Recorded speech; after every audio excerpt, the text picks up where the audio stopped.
in that little protocol in order to establish their own baseline on you. If it's necessary, you don't have to be a Rhodes Scholar here to recognize the level of deception on a continuous basis. Staying as hopeful as possible. I want them home. I want to hold them. Hopeful, and hope is all Daniel has at this point?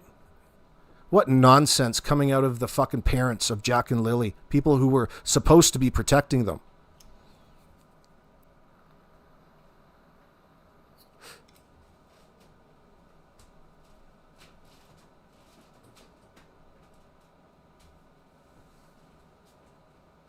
What did she expect she was going to get? Why would she try to ice out Cody and that side of the family? Why? Because you thought Danny was such a better father figure? It's mind-boggling.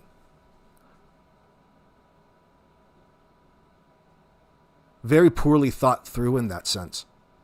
You think that you're just going to ice out Cody to the point where he loses interest in the kids. He's not going to be able to visit or see him because you've iced them out that way. That doesn't make any sense. Now the kids don't have a father. Now what are you going to do there, honey baby?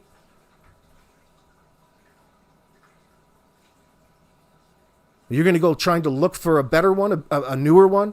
You're going to have even better kids with them?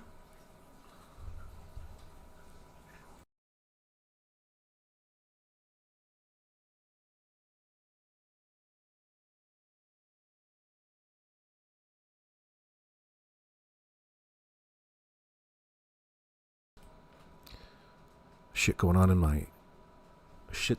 in my kitchen right now. Derek, thank you very much for that $10, bro. I appreciate that super sticker. That's a really funny one, too. The real Norbeaster word to the streets. Pain and sorrow is associated with loss, remorse, regret, or guilt. True. Is that what she's really actually feeling, though? Or she's presenting what she thinks she has to say? Just a question in passing. Always felt odd, especially when it wasn't even long after they went missing. Right. And she's soon going to be the hell out of Dodge. She knows at this point the kids aren't coming back. This story is obviously rehearsed. She's talked about it. What she was going to say in front of this camera with Janie and Daniel is probably imprinted on her by Janie. The question is, from a lot of people, at what point in this juncture does that fat, stupid-looking Darren Geddes fit into this? Right around this time, I wonder? Of course, I'm not expecting the truther to have anybody answer that for me. It was a question to put out to the YouTube gods. And I want them home.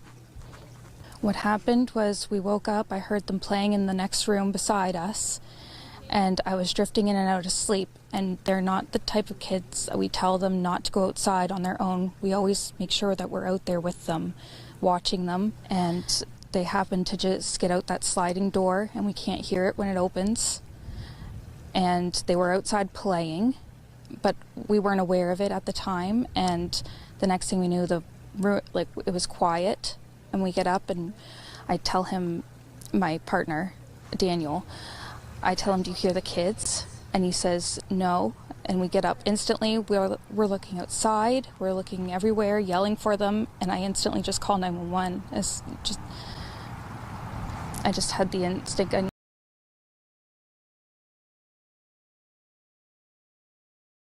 It just had the instinct conversation.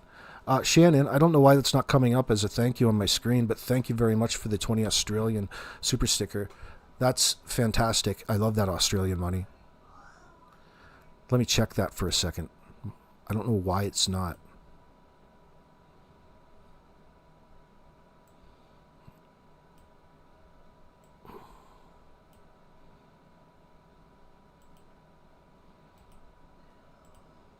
It should be working. Let me see. There's no reset on it.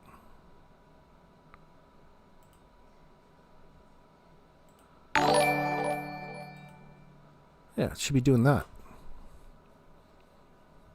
But Kevin's not real. That's just a test.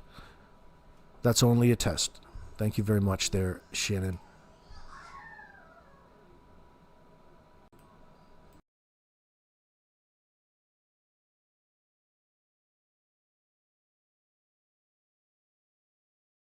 Through videos of what the searchers went through. There's no way that a 6 and a 4-year-old could go through those woods. Believe me. As I said, don't even want to go through the woods. I take the easiest route out. But if those kids are in the woods, they wouldn't have got very far. We searched. Look at all the searchers that were here. They had the dogs in here. They had drones. They had helicopters. A 6 and a 4-year-old are not going to go through that woods. Believe me, they're not.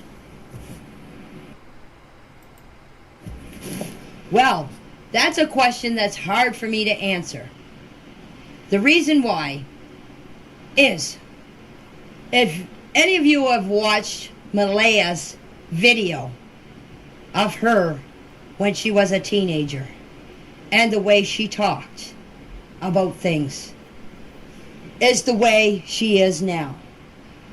Malaya and I could not sit down and have a conversation.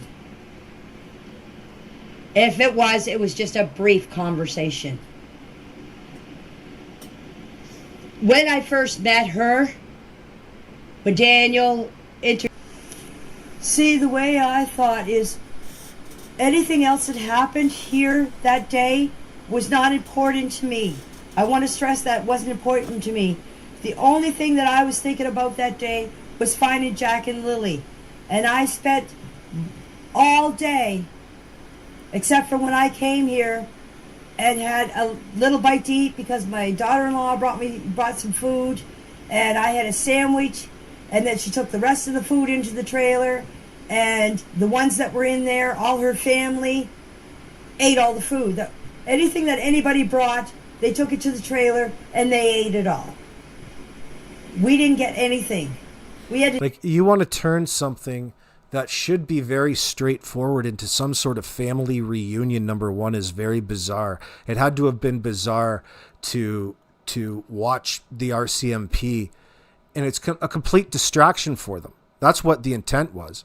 It's a distraction. It sells it for a greater group of people, especially your immediate family and those who are related to Jack and Lilly.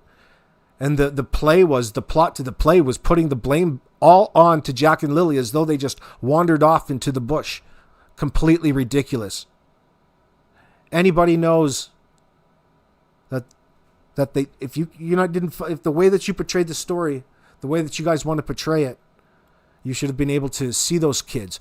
What was the reason for having, to invite all of these individuals to come out and participate in a search? And something so out of reach where you know exactly what the packages are that they're looking for. So you want to be everything to everybody. You never want to commit. You want to have this event, this search event. Why? On one hand, you talk about how it's completely crazy and you don't believe the kids ever wandered into the bush. Well, you sure spent weeks searching and searching and searching and said you'd never stop, Danny. What's the reason for the contradictions?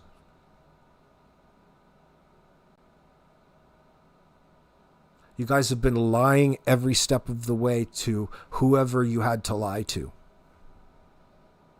Saying whatever you thought you needed to say.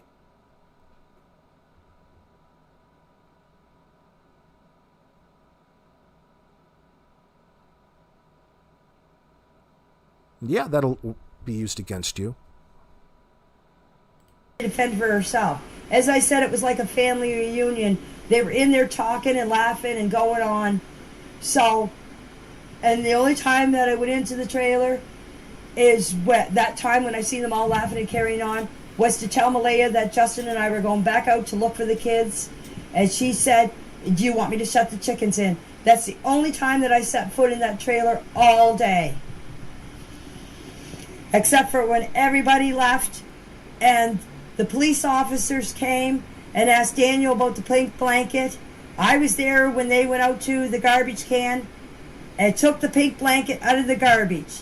Other than that, after that was over, nobody else was around. Everybody left. And I just sat in the trailer, and some of my friends came and asked me how I was doing, and they were very supportive of me. And God love one of the girls that was there, one of the friends that was there. I had a tick bite on me, and it was starting to get.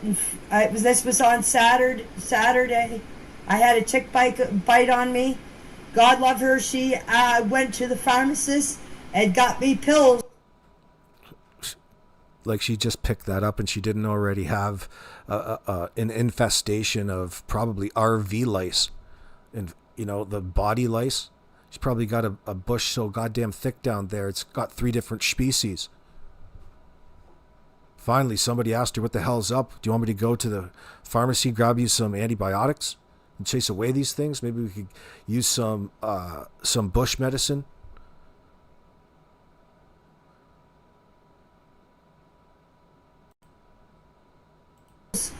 Because I wouldn't leave the property. I never left the property all the time those kids were missing. And after the search, I still don't leave the property. I may go to town maybe once a week or once every 2 weeks. I stay here and tell reporters to get off my property because I don't want to talk to them. And I'm a homebody. I'm like a hermit. I don't go anywhere. And I was that way before this all started, before the disappearance of Jack and Lilly started, and I'm still a hermit. That's an interesting way of phrasing it. Before this disappearance of Jack and Lilly started, this thing, that's her closest I've seen her get to actually referring to what it is that she's talking about when she says this and that, the thing that she's avoiding.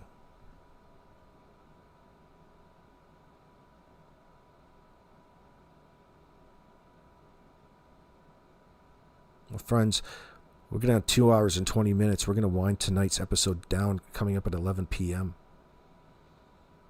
Getting into AB's nap time. So I'll leave you with a little bit of G-Funk before we get the hell out of here.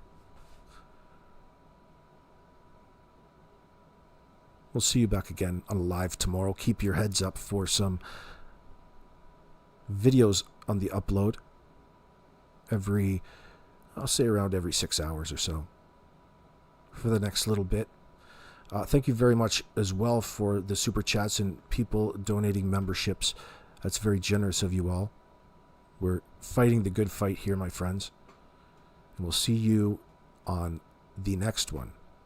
Maybe we'll come back and talk about Derwood and his phone call with Sonny specifically. We'll give it a roast. We'll give him a good roast. There's nothing like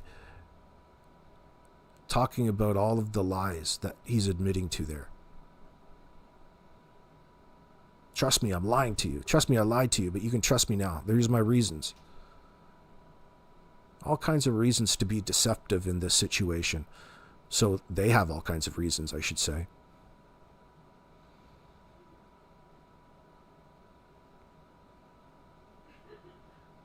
Again, if you're feeling frustrated and confused, you can always go and study the Orin and Orson West case and what the investigators had to go through and how they proceeded with the case in that particular instance, because of course Trezell and Jacqueline reported Orin and Orson Welles missing, which were 2 children as well, off the back porch of their home in California City back in 2021. And they also maintained this false narrative. And guess what? There was also even an RV involved in it, because Jacqueline and Trezell moved all of their things into the RV when they were brought to justice, when SWAT had to take them down and bring them in for questioning in that sense. They were in their RV, Janie. I wonder if it's going to be much of the same. Everybody will be held up in the RV. Then all of a sudden it'll fire to life and drive out like a crazy van off into the driveway because somehow Derwood's got it running again. Now this bitch can